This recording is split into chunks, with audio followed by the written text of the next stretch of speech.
A little more than 10 weeks ago, Illinois Governor J.B. Pritzker announced a woman in Chicago was diagnosed with the coronavirus, the second known case in the country. Today, the number of known cases in Illinois has surpassed 12,000 and more than 300 people have died. Here with me now is Governor Pritzker, who joins us from Chicago. Governor, thank you very much for being with us. Illinois' 12+ million people. How are you doing in grappling with COVID-19?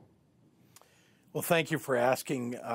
Unfortunately, we have about 11,000 cases that have been detected in our state. We've had just over 300 deaths so far.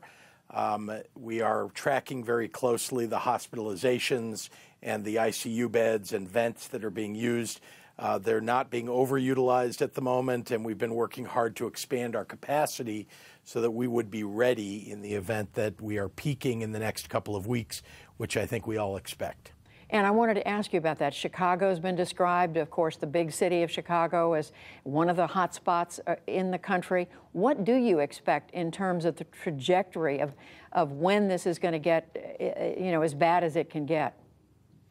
Well, there are a number of models that we look at because none of them is exact in any way.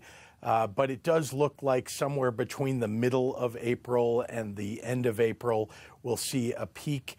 We have built out 500 beds already in our McCormick Place Convention Center in downtown Chicago so that we can have COVID patients in there.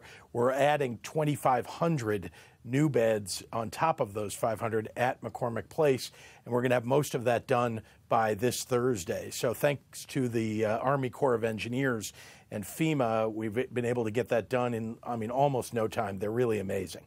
You've been very direct in terms of talking to the people of Illinois about the supplies that you need, the personnel that you need. Where does that stand right now?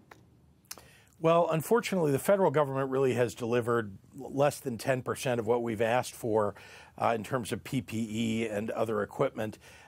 We need much more than they've delivered to us. So we've gone out onto the global market. I've got an entire team of people within my emergency management department, my Department of Public Health, and my governor's office who have become supply chain experts, buying PPE wherever we can find them, ventilators, which are so hard to come by and very expensive. We're bidding, unfortunately, for all of these items of equipment against the federal government and against the other states and against other countries, because what the White House has done is created, they call this the air bridge, where they're bringing stuff back from China to the United States, and then they're delivering it to private companies in the United States, not to the states. And they're letting all of us bid against each other for those goods that are owned by the private companies. So we've just gone around all that and gone directly to manufacturers wherever we could so that we can fulfill our needs. We have healthcare workers and frontline first responders who desperately need the PPE, the masks and gowns and everything else that we're ordering. And we're doing a pretty good job, I think, so far of supplying that. But, it's hard to look beyond 10 days or to have enough supply beyond 10 days. And so we worry every single day that we're going to have enough. And that's what I want to ask you about, because you've talked about not getting what you need from the federal government. Today, President Trump said of you, he said he's a very happy man, but this is one day after what he said yesterday, which is that you're somebody who, in his words, is complaining all the time, hasn't performed well. He said the governor couldn't do his job in Illinois, so we had to help him. How have you responded to that?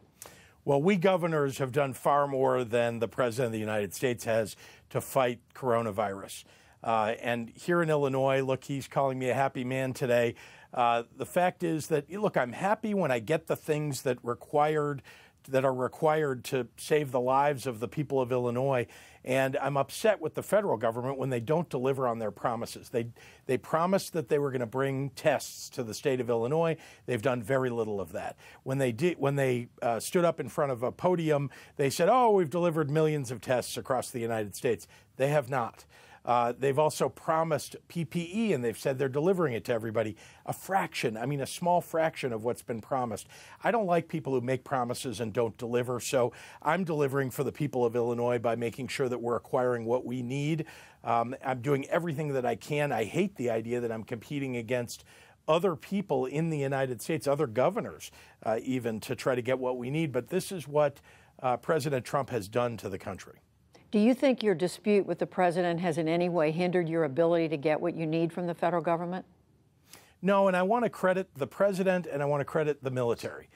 He has assigned the military to help us out, the Army Corps of Engineers, which has gone to New York, it's gone to California, and it's come here to Chicago. They helped us build out McCormick Place. I mean, our great tradesmen here in Illinois are the ones who with the hammers and nails, but it was the Army Corps of Engineers that led that effort. So I am truly, truly grateful to them. I'm grateful to those who helped us stand up some of our drive-through testing facilities. But so my problem is not with them. My problem is with the leadership at the top, the people who are making the decisions. Remember, this all came very late. They knew, now we know, the president knew in January that the pandemic was on its way and did nothing. And even as late as early March was saying this is a hoax of some sort, or it's like the flu, it'll just pass over. He knew better. Or at least the people around him knew better. And yet here we are, late start, only about a week or so ago, invoking the Defense Production Act just for one company, that was for GM. He's now invoked it 2 companies, and he's not actually telling them what to do with it. He's just saying, we need you to produce these things. What you do with them is up to you.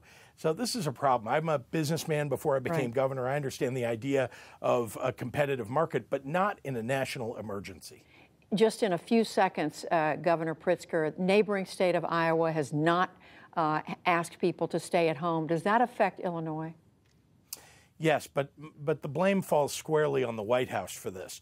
Had they said early on that it's time for everybody to put a stay-at-home order in place, the governor of Iowa, the governor of Missouri, all the Republican governors that were late in putting in their stay-at-home would have done it. But look, that's where we are. I know that the governor of Iowa is trying very hard without issuing a stay-at-home to nevertheless have a number of non-essential businesses closed and have the schools closed and so on. So, look, everybody's approached this differently. It does make it more difficult for states like mine. We were one of the first, in fact, to put in each of the measures, including the stay-at-home. Governor J.B. Pritzker of Illinois, and we wish you the very best. Thank you. Thank you very much, Judy.